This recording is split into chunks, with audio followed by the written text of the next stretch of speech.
UP के कोयलिया रे ऑर्केस्ट्रा बजा। अच्छा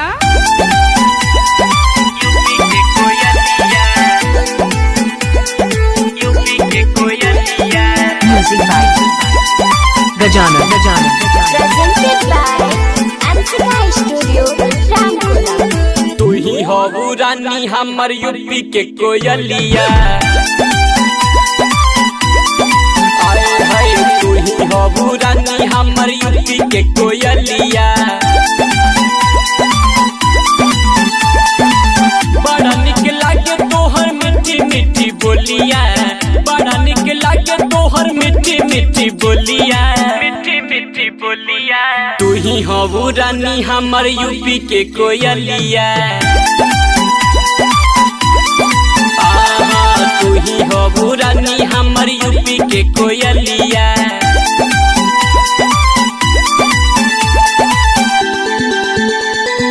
यूपी के कोयलिया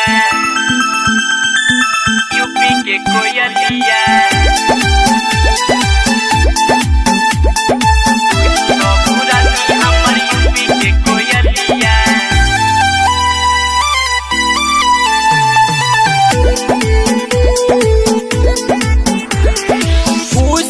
नगर के काजल कइले बमनवा पागल।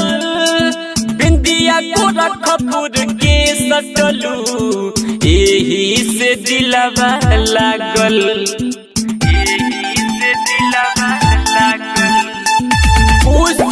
नगर के काजल कइले बमनवा पागल। बिंदिया गोरखपुर के एही से दिलवा लागल। एही से दिलवा लागल। आजमगढ़ के लागेला उठल लिया। हाँ तू ही हो रानी हमर यूपी के कोयलिया। बड़ा निक लागे तोहर मीठी मीठी बोलिया। बड़ा निक लागे तोहर मीठी मीठी बोलिया। मीठी मीठी बोलिया तू ही हो रानी हमर यूपी के कोयलिया। तू ही हो रानी हमर यूपी के कोयलिया। यूपी के कोयलिया यूपी के कोयलिया यूपी के कोयलिया।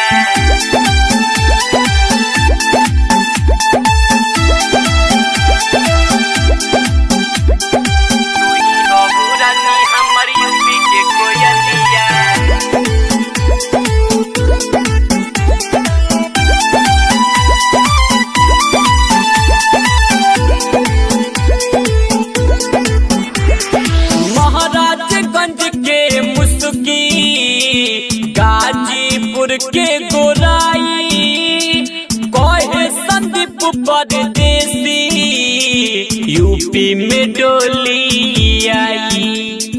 यूपी में डोली आई।